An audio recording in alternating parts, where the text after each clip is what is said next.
It is time for another edition of Litter Media Live. This is the Wednesday, March 13th, 2024 edition with the icon, Mike Smith, and the upstart, Aaron Glandon.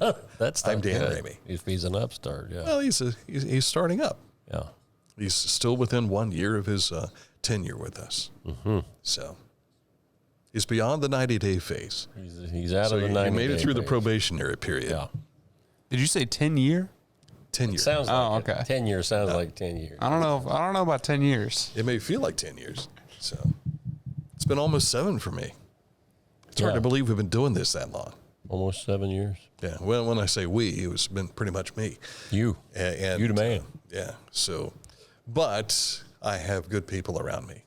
That's how you become a success story. See, Matt Litter, Aaron Glandon, Jim. Who was the other good people around you? I think you've Amelia. mentioned it. Amelia. Yeah. That's true. Amelia has been on the show, hasn't she? Hey, I we forgot matched about today. that. All three of us. All three of us matched today. Yeah, that was when he showed up this morning. When he finally... That was one of the first things he yeah. said. Yes. Still adjusting to the spring forward timing. yeah. We're adjusting to the weather, which is going to be fantastic today. I love good weather. Mm-hmm. Mostly sunny skies today with a high of close to 70. There's a chance of rain tomorrow, more likely on Friday. I think they're saying right now a 55% chance on Friday. A little bit cooler for the weekend, maybe 50s, upper 50s, low 60s, but still that's above normal. Now, I did see the Columbus weather guys last night saying that we were just chatting yesterday about spring being a little earlier, March 19th. Mm-hmm. First day of spring, it might be in the 40s for a high that day. That's fine by me. With a snow flurry possible here or there. Mm-hmm. So the rain, I was hearing from the forecasters yesterday, may not start till way late in the day, possibly tomorrow evening. Yeah. So if you've got plans for early tomorrow, you shouldn't have to worry too much about the rain.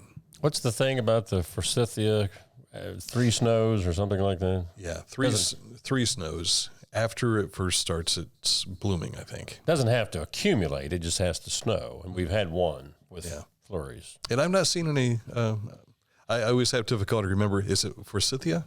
I think that's the way they say it. Okay. I'm not a flower guy, but I think that's what my wife called it. Mm-hmm. Or she might have been speaking tongues or something to me. I don't know. Mike Smith, the horticulturist. Forsythia. Horticulturist. Yeah. We are professionals, aren't we? With Something like that. Pronunciating. All right, coming up in a moment, let's take a look at what's making news for us today. And we'll also share sports and this date in history, and we have a radio moment we'll share for you today, too. Okay. That's all just ahead. But first, let's tell you about Scioto Valley Dumpsters, 740-253-8389. There have been times where we've needed a dumpster for this program. But today, hopefully, will not be one of those days. But if you've got a project that you're working on, whether it be residential or commercial, you need a dumpster to get all the waste and send it off. Well, Scioto Valley Dumpsters can take care of that for you. 740-253-8389. If you click on the ad that you're seeing here on our Facebook page as well as on YouTube, you can click on it on our website, littermedia.com, and it takes you to their Facebook page. If you're listening on radio right now and hearing this for the first time, just visit Scioto Valley Dumpsters, 740-253-8389. Big yards, small yards, hilly yards, silly yards. Every yard is unique, and every yard, no matter how much you love it, can be uniquely frustrating to mow. That's why Country Clipper is designed to tackle any obstacle imaginable. It's the perfect mower for even the most imperfect yard. Country Clipper, engineered for easy.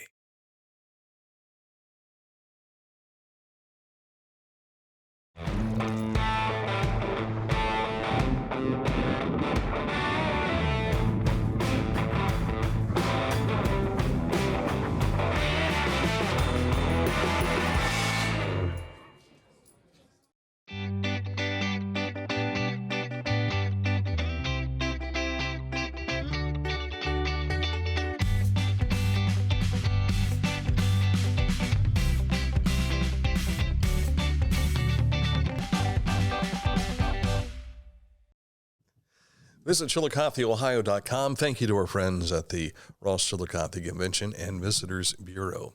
Today is Wednesday. You know what happens on Wednesdays, right? Meet the Manager Day. Yes, at the McDonald's in Circleville, in Waverly, in Greenfield, and the 4 locations we have here in Chillicothe. If you're looking for work, from 2 to 5 every Wednesday, it's open interview time. And last I saw, they were starting at $15 an hour for those who want to become members of the McCrew, as we call them here, but also for managers, $20 an hour. So visit the folks right here.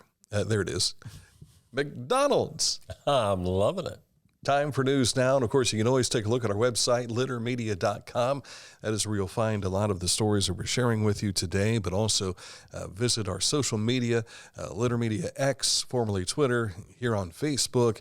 And we've got an Instagram account. We've not used it very much, but as soon as we can get those linked, then they'll take care of themselves. But until then, you can see what we have on Instagram up to this point. And our YouTube channel is free. Yes, sir. To subscribe. So when you see it, click subscribe, and it won't cost you any money. At the top of the news, congratulations goes out to the Pickaway County Library. They've received a $20,000 grant as they were one of 310 libraries to participate in round 2 of Libraries Transforming Communities program. This is designed for accessible small and rural communities to help with the engagement and accessibility to small and rural libraries for those people with disabilities. Again, this $20,000 grant will help the library become more accessible to people with disabilities. Lucasville Area Historical Society is getting ready to start off the 2024 season with a bang. The Heritage House will reopen its doors this Saturday, 10 a.m., and Civil War exhibit at 10:30. Join Linda Scott for a presentation on how the canal influenced the Civil War. Then you can come back the following weekend, next Saturday, March 23rd, 11 to 1 p.m., for a special presentation called Thunder in the Valley, Artillery of the Civil War. The staff of Lucasville Area Historical Society welcomes Gibbs Battery L as they conduct a live firing and reproduction Civil War cannons. Now, if you've never experienced something like this, and I have, and we've got this on our YouTube channel. If you take a look at it and search Litter Media Civil War, they did a demonstration in Yaktangi Park for the Chillicothe Middle School students one day. And I'd heard about the big blast going on, and I thought, well, I'll take the cameras down and check it out. My ears are still ringing, and that's been 3 years ago. So yeah, you can check it out on our YouTube channel. But if you want to see it in person, head down to Lucasville, and that'll be on the 23rd when they take a look at the artillery used in the Civil War. Seems like our old buddy Steve Swan used to be in a reenactment group, but I think he was always the Confederate. That I can't attest to. Yeah, I think I remember seeing him in uniform, but of course, probably a lot more people that we know. I've seen him in many different costumes. I was never one of his students, but he did keep stats for us on radio when Dwight Garrett, now commissioner, back then he was just a football analyst. Just a football. But he was a former coach and everything too. But Swanee kept stats for us. And from what I understand, when he took his history job seriously, so seriously that he would dress up as some of the characters. Yeah. And I think that's what made it more interesting for the kids. So I'm sure it did. Kudos to Swanee. Salt Creek Tarleton Fire Department hosting a fish fry March 23rd at 11 a.m. in Tarleton. Tenderloin will also be served, and they will also be conducting a gun raffle. A lot of times the fire departments have their fish fries simply as a way to raise more money for equipment. So check out the Salt Creek Tarleton Fire Department coming up on the 23rd. If you have May 11th open on your calendar, they're looking for assistance in cleaning the headstones of veterans' graves over in Greenlawn Cemetery. Get more details and a specific sign coming soon, specific time, I should say. We'll have a special edition interview with Eric Cano and Jonna Pulver from the Ross County Veterans Offices to tell us more about what they're doing on that Saturday. Yeah, that interview will be coming up a week from tomorrow at 10 a.m., and there's a possibility our buddy Bob Leach might also be joining him that day. Outdoor warning sirens are not always audible for people in densely populated areas or those that are indoors when the sirens go off. We never hear them in our place. Yeah. Never. It's hard to pick them up. Make sure you have multiple ways to receive emergency communications, and you can learn more about how to do that at ema.ohio.gov. I just had something come to me. You remember, see, I live down in the hills of Pike Lake area, and in the Pike Lake region, you might be able to hear something like that if we had one, but we don't have a siren. But I remember one of our former coworkers talked about being from West Virginia and how they would communicate would be open the back door and shoot the shotgun, and then somebody else would answer back. Exactly. I've seen some things about this topic on social media when the sirens go off. Mm-hmm. In a lot of the metropolitan areas like Columbus or Cincinnati, in those counties, those sirens are designed that they will only go off, let's say, for example, a tornado warning if the warning is for a specific zone. Mm-hmm. Ross County sirens are not that sophisticated technology-wise at this point. So if a tornado warning, for example, goes out anywhere in Ross County, it goes out for the whole county. All those sirens go off. So I've seen some people that know about that technology existing and asking, well, why are the sirens going off in Londonderry? Well, that's why. Paul Minnie, when he was on board with EMA, told us we just don't have that technology yet. So be patient. It's out there for your protection. And you'll hear them on the first of the month.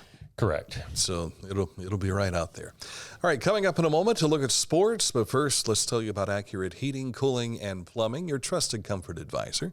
If you have an uncomfortable circumstance in your home that involves heating, cooling, or plumbing, click on this ad anywhere you see it on our website, littermedia.com, and it takes you right to their website, which is, for our radio listeners, AccurateHVAC.com for Accurate Heating, Cooling, and Plumbing, your trusted comfort advisor.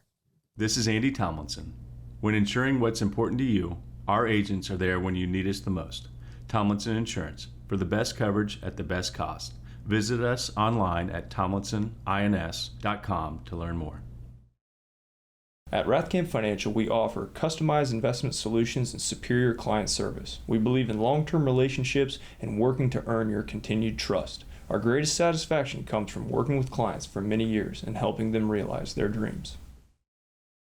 For transportation options in Ross County, call Ross County Health District's Mobility Management Team, 740-779-9652. Time for sports, and high school tournament basketball continues for some, ends for others. Starting to wind down, folks. The girls are in the state tournament later this week, but the boys' regional play opened up last night for Division IV. Wow, later this week, that's tomorrow. Yeah, exactly. Division IV, as far as the teams in our coverage area, at Ohio University Convo, Berlin Highland beat Northside Christian 52-32, and South Webster edged Leesburg Fairfield 48-45. I think the Jeeps had a big lead in that game. The Lions cut it to 1, but it ended up being a 3-point win. By the way, if you didn't catch it over the weekend, Norm Person of South Webster got his 800th career win, so 801 with that win last night. So South Webster will play Highland this Friday at the Convo for the D4 championship. Staying with Division IV, this one over at Kettering Fairmont, Russia, and yes, that's how you pronounce it in Ohio, they beat Lancaster Fisher Catholic 71-20. Now, here's what's on tap tonight in boys high school tournament action. In Division III, at Ohio University, Northwest, who we saw a few weeks back, they play Malvern at 6. Malvern is undefeated. North Adams will take on Harvest Prep. Now, North Adams is tough, but Harvest Prep is up there. They are in rare air, even though they have an identical record. That is an 8 o'clock start for those games tonight. We also saw one of the other teams, well, two of the other teams. We saw South Webster this year playing Waverly, and we were at Miami Trace waiting for Fairfield to finish their game with White Oak before the Unioto and Unioto Logan Elm game. Right. They all start running together after Yeah. you've seen so many going like that. Teays Valley High School has a drive going on right now. They're collecting gently used sports equipment, and that's to give to needy students in need of equipment. And the deadline to make donations is March 31st. You can get more details. I think you shared this on our Facebook social page. media. Maybe that picture didn't come through. It had a phone number on it and an email, but check our social media site to get more information. You can talk about this one. Blue Jackets. The Canadiens scored early, and then they scored a little often, and they scored last. They scored last. 3-0 the final. Blue Jackets fall to defeat across the border. I think the Canadians and the Boston Bruins have the best uniforms in the NHL and always have. You know what the H stands for in the C? Hockey? No. Hobbs. Hobbs. It's something Canadian, French Canadian, but yeah, I think that's a nickname for French Canadians, Hobbs. Is that right? That's what that is. But that uniform goes back, gee whiz, 60 or 70 years. So it's Who did you say the other one was? Boston Bruins. Boston Bruins. The B with the spoke wheel around it. Yeah. I think the black jersey with the gold trim with the emblem. I've got one of those at home, by the way, because we were big Bruins fans years ago. He was just here last week. Cubby reporter Matt Bruning, now press secretary for ODOT. I recall having to explain to him in doing hockey results that it is the Toronto Maple Leafs, not Leaves. And so there's times where you want to say it the right way. Well, the right way is Maple Leafs. Yeah. And that's what it says on their uniform, has the maple leaf, and then it says Toronto Maple Leafs on it. Somebody was telling me they were a Buffalo Sabre fan the other day, and I said, I'm sorry. Because they've never, I think they and the Columbus Blue Jackets are the only two NHL franchises to never win the Stanley Cup. Now think about that. Well, and the Blue Jackets came in when the Minnesota Wild came in, and the Wild won. Now remember, Vegas is one of the newest franchises, right, and they've already won. And some of these others, well, the Sabres, they've been around for 50, 60 years. It just goes to show you it takes a while to build. The Sabres are like in the category of the Buffalo Bills or the Cleveland Browns. Get to a championship game, but can't pull it out. Yeah. At least the Browns didn't lose back to back to back to back. Now, we didn't have the latest news on the Bengals and Browns. The shocker to me was the Bengals getting rid of Joe Mixon, but the Browns picked up a highly sought-after wide receiver, correct? Jerry Jeudy from the Denver Broncos, who they were looking for last year in a trade. I think the cost for them receiving him now was less than what it would have been had they signed him last year. But now the signing doesn't take place until today, from what I understand, which is the first day of business for the NFL year. But who did Cleveland get rid of? Not in that trade. Taki, and there was another player that they... Well, and they didn't get rid of him. They went out in free agency. Okay. So Taki is now with the Patriots, and Anthony Walker has gone to the Dolphins. Another one that I didn't know about until late yesterday was Russell Wilson making the move from Denver to Pittsburgh. He kind of fell out with the head coach there. So something. Yeah. So, and another one for the AFC North, to make things yet even more interesting, this division, is the addition of Derrick Henry to Baltimore. Yeah. How does that happen? It's going to be an interesting 24-25 NFL season. And there's a number of guys who have gone from within the division to different teams. It blows my mind. You're going to need a scorecard to stay caught up with all the changes. Yeah. So. And Joey Votto is officially with the Toronto Blue Jays. I've not seen any of his statistical information just yet, but I haven't seen that he's actually batted. So. Right. I saw he had a picture of like a travel bag or a big duffel bag or something, and back to work. So yeah, we wish him well. The one announcement that he had on his, and he's become just huge on social media here the last handful of years. Remember when he was just too serious? Mm-hmm. And now he's a riot. He's a cut up. But he makes this announcement about going to Toronto basically by sitting in a car wash. And he's got his phone out and he's holding it like this, so you see the camera shot and you see all of the brushes going around and everything. And I think it was along the lines of saying, hey, everybody says I'm washed up, but I'm not. I'm going to Toronto.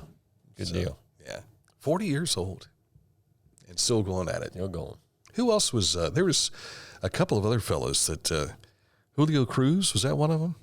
I didn't catch that one. Or no, Julio Franco is who I'm thinking Okay. of. He was like 43.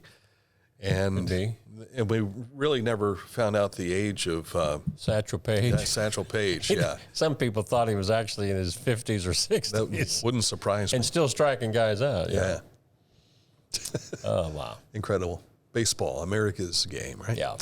Coming up, this date in history, and we have a Dan and Mike radio moment. We'll explain coming up after these words. Litter Quality Propane, 92 years of serving propane users in southern and central Ohio. Reliable supply, reliable service, reliable people. Litter Quality Propane.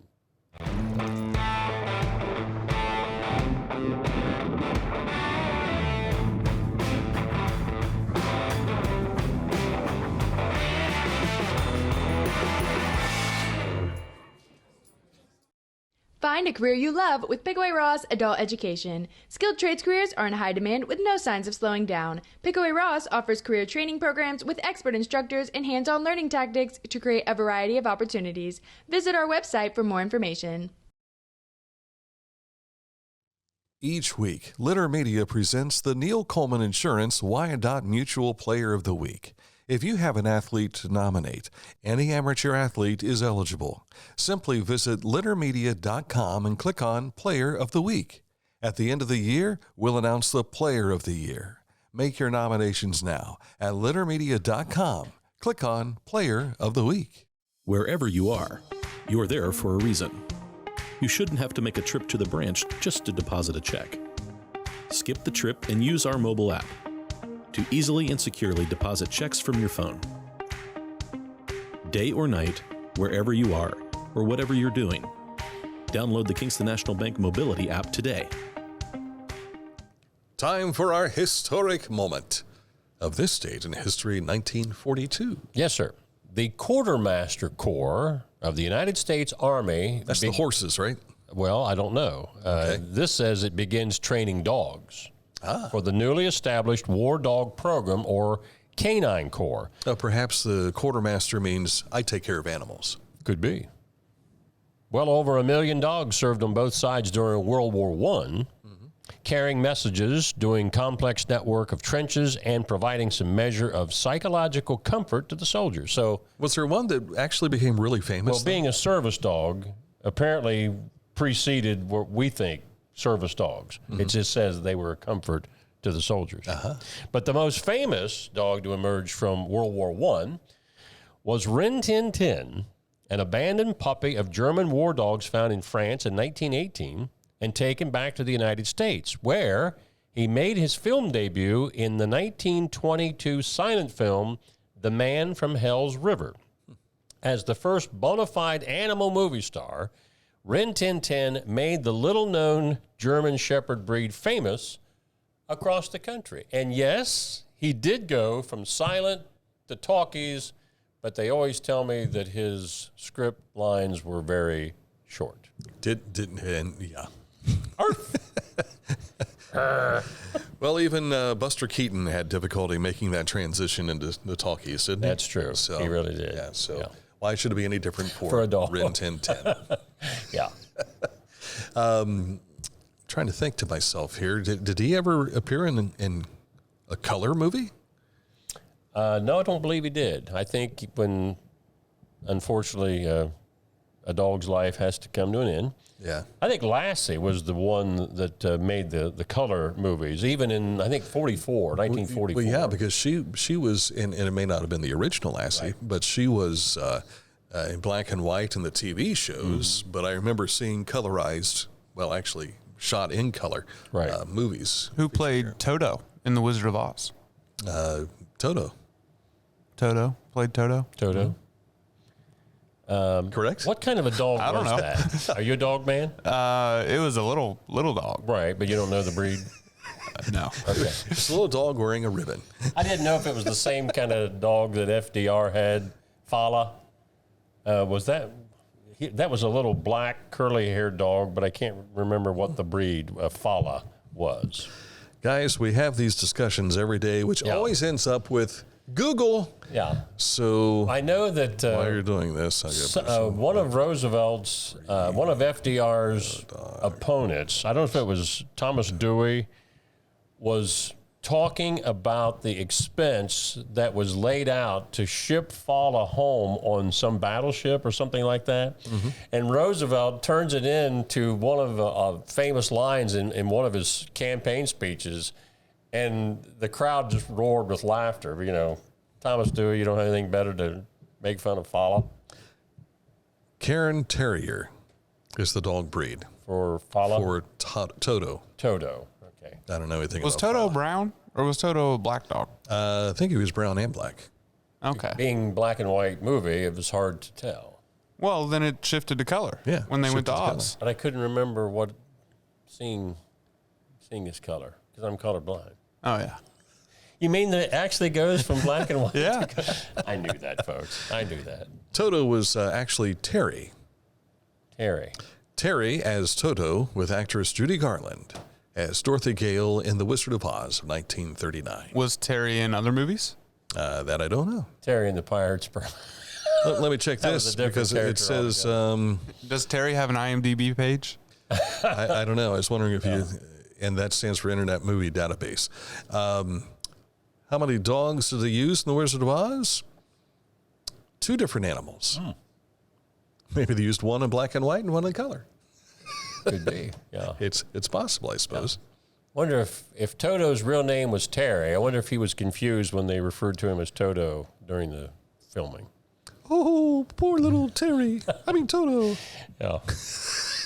My wife and I, early in our relationship when we were, like teenagers, we often talked about, and Toto too. Well, one time in our church service, the late pastor Fred Fox was referring the congregation to the scripture, which was Titus 2. And I simply looked at Laura and went, Titus 2? And she laughed out loud.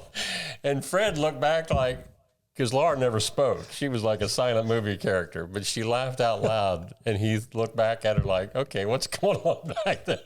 And Toto 2, Titus 2. FDR's dog was a Scottish Terrier. Scottish Terrier. Thank you. That should have been easy. I should have remembered that. Fala. Fala. Now, it seems to me, I remember there's some sort of monument to him somewhere. I can't remember if it's in D.C. right. or it was Columbus, and has Fala in the picture, in the statue with him. Yes, I believe you're correct on that. Took that dog a lot of different. I mean, well, he was president from 33 to 45.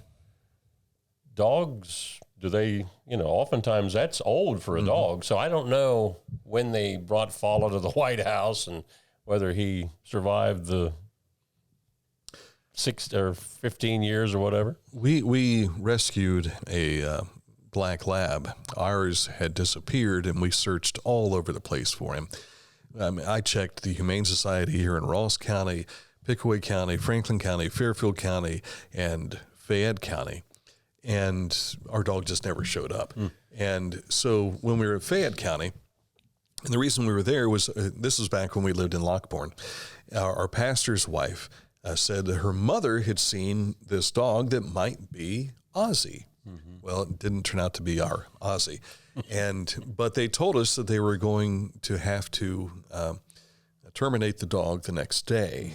And so we went ahead and adopted him. And unfortunately, he was a roamer. And we lived on a farm, and it was difficult. So he became a dog that was kept within the kennel and all that kind of stuff. But he lived to be, we figured, 19 years old. Wow. And the reason we thought that was when we adopted him, we took him to the vet, and the vet said that he's probably about 7 years old. And he lived another 12 years with us. And it was obvious that he was abused because he had white hairs. And there were certain spots where he had white hairs on him, and the vet had said that was a sign of abuse. And so that was difficult. So we're happy that we were able to give him a home after what was going on there. But the most difficult thing for adopting a dog is you outlive those dogs. And it's really tough. I don't know how many dogs we've had in our lives, but they've all had special moments because, and unlike cats, dogs are very dedicated to you. They Cats, are loyal. Cats own you. Yeah, they run the house. My cat is so dedicated to me. Oh, yeah, you think so. Yeah. He is. But if you want to adopt a pet, there's plenty at our area humane society that they, I don't know if they call them rescues when they're brought into them, if that's the term or the term that they use there, but a lot of adoption. I see that on social media a lot. A lot of the humane societies will post an animal of the week or whatever. I saw something this morning I'd never seen before. We were behind a school bus coming through Huntington Township. And so a lot of parents and grandparents, they will stand with their kids as they get on the bus, that kind of thing. And this particular lady, I thought to myself, is she? And I thought, is she wearing a cat? And this cat looked about the size of our cat, Joey, who's 20 pounds. And it was on her shoulders. And she was just walking around with it, and it was just hanging on. I don't know if her claws were dug into her back or what, but and sure enough, she was wearing a cat this morning. Instead of a mink stole, it was a kitty stole. It was one of the coolest things I'd ever seen, and I thought to myself, okay, that takes some guts right there, especially if that cat's got claws. So before we wrap up for the day, we wanted to share with you a Dynamite Radio moment. We've talked about this a number of times.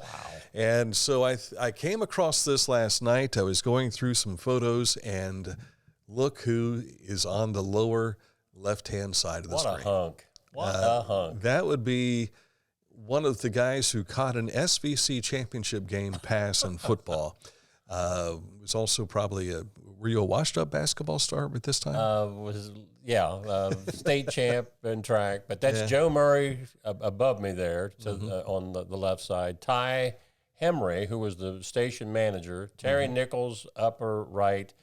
In the middle, Gary Pfeiffer. Gary, and then Randy Heath on the lower right hand. Look how young we looked. And if you don't know the call letters, that's WIBO, which used to be the FM station in Waverly.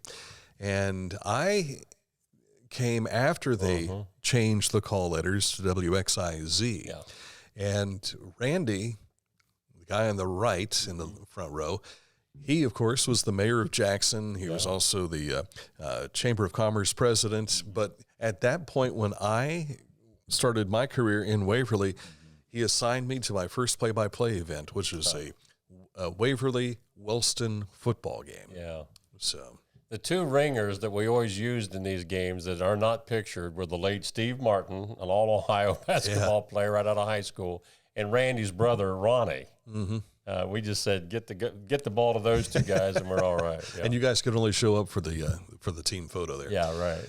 But Gary Pfeiffer was working weekends when I was there, so Gary is the only one I truly worked with out of this picture. I worked for Randy in that aspect because he assigned me, but he wasn't a full-time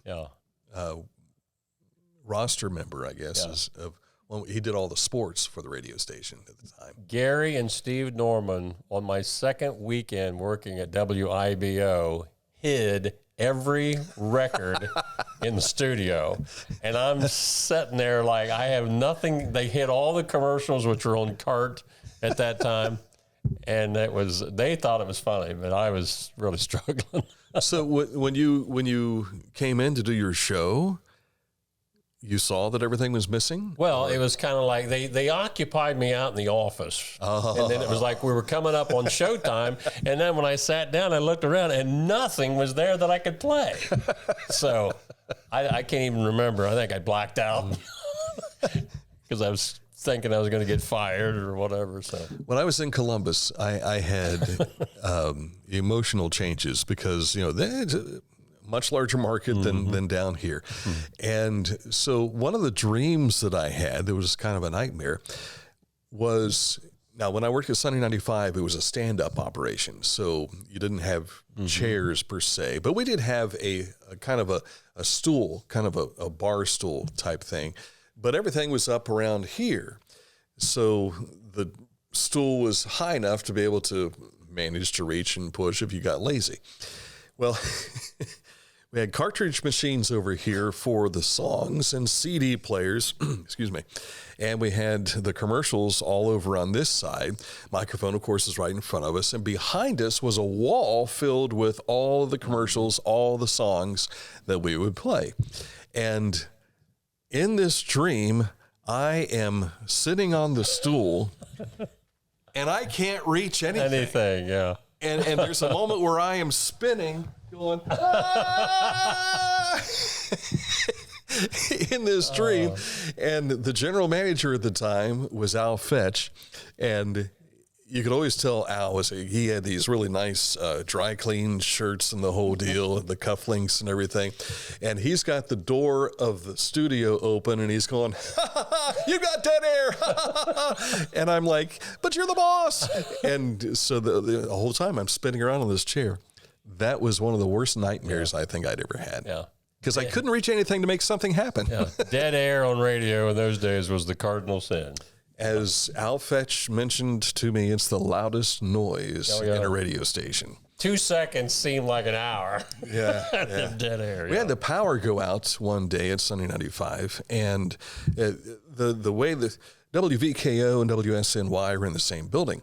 And you've walked through this hallway before, but there's a hallway that goes back through, and there were production studios and different on-air studios. Well, the engineering department was in the very back.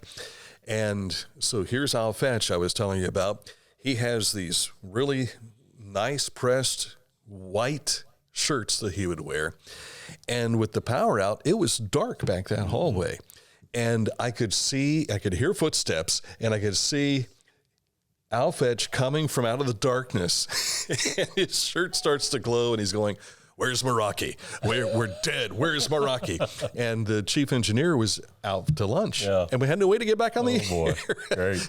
Which is trouble anytime, anywhere for any radio station. But in this instance, it was the number one radio station at the time. Not good. In that market. So, radio memories. Yes. Don't forget, you can listen to Litter Media Radio, which is available for you now. In fact, if you've been with us listening live, you know that already. But you can find us internet-based. You can just go to littermedia.com, click where it says Litter Media Radio. All right, that's it for today's program. Do we have a special show tomorrow? Nope. Nothing. We had one this morning that you can go to Facebook, later YouTube, to find. YouTube right now. Right now. Nicole Mitchell of the Manchester Hill Winery will have a clip of her visit with us on the Daily Show tomorrow. Did she take that bottle with her? Or did she? No, it's still over there on Aaron's desk.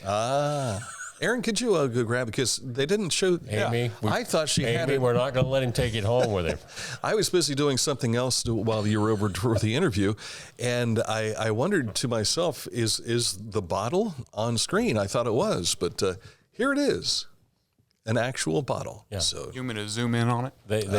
They grow their own grapes out there and do all of the process of making their own wine. And you'll see that interview if you missed it live earlier this morning. And it's got a cork in it there too. Yeah. So, and we're going to put a cork in it right now. Yes, sir. So that's it for the program. Thank you so much for watching.